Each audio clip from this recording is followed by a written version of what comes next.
I'm here with one of the founders, Nicola Fabbri, and we are going to talk about the story of your company. Where did it all begin? Okay, can I keep it? I'm not actually one of the founders. I'm the great nephew of the founder. Actually, my great-grandfather founded the company in 1905 as a distillery. Actually, it was a grocery shop, a small grocery shop in a village in the countryside near Bologna, my hometown. And in the back of this grocery shop, he used to blend liquors. So the first 3 liquors were a bitter, because we are in Italy, and so Italians are famous for their bitters. And the second was a cordial, and the third was an energy liquor, an egg yolk with Marsala wine. So that was the beginning of our history. Then after 2 world wars and various economic crises, economic development of Italy and Europe, globalization, after, at the end, 112 years, actually 118, we are back to the distillery. We opened the distillery again after 50 years that this distillery was not operating. Why is it so? Because at a certain point, we included to our range of products the syrups, as you were saying. Syrups were simple syrups made of fruit juice and sugar that was used mainly for soft drinks, because before the Second World War in Italy there was no Coke or Fanta or any kind of soft drinks that was brought by the Allied. So we were supplying the syrups to those who were making the soda drinks, the soft drinks. After that, of course, we bottled and we start selling them to family and to professionals. So ever since we have been, our life was born in the bar. That's why we also have been a founder of the Italian Bartender Association, the IBES, and consequently also member of the IBA.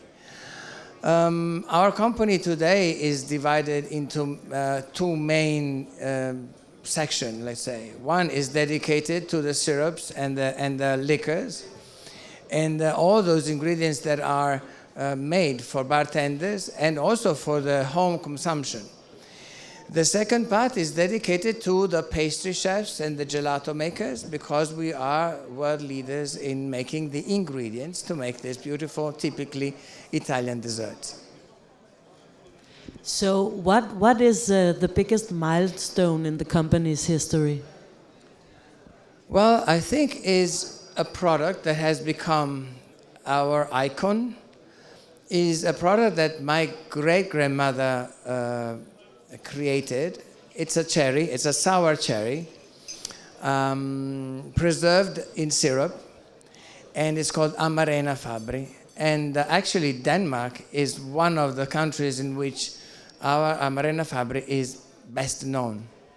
Yeah, here in Denmark you are very famous for the Fabbri cherry. We eat them at Christmas, actually.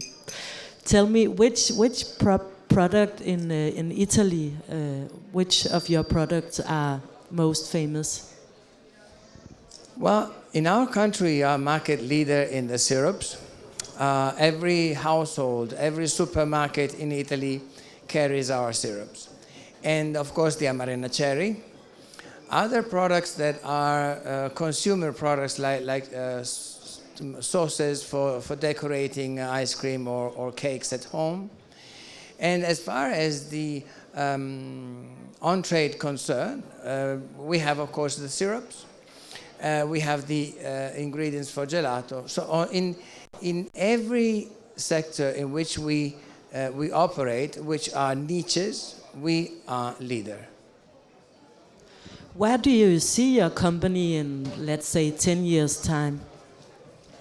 Well, our company now is present in 110 countries in the world, with mainly the professional products, so the professional syrups for bartender and the ingredients for gelato for pastry chefs and chefs. In 10 years, we would like to be also in all the supermarkets and in many of the houses of the people around the world, especially with our Amarena cherries. Amarena is a unique product. Nobody has a similar thing, and actually is a very let's say flexible product. It can go almost everywhere, in cocktails, in roast beefs, with cheese, with gelato, with cakes, and so that's why it's a product that can go in every shop. Tell me more about the production of your products. Do you include local suppliers in Italy?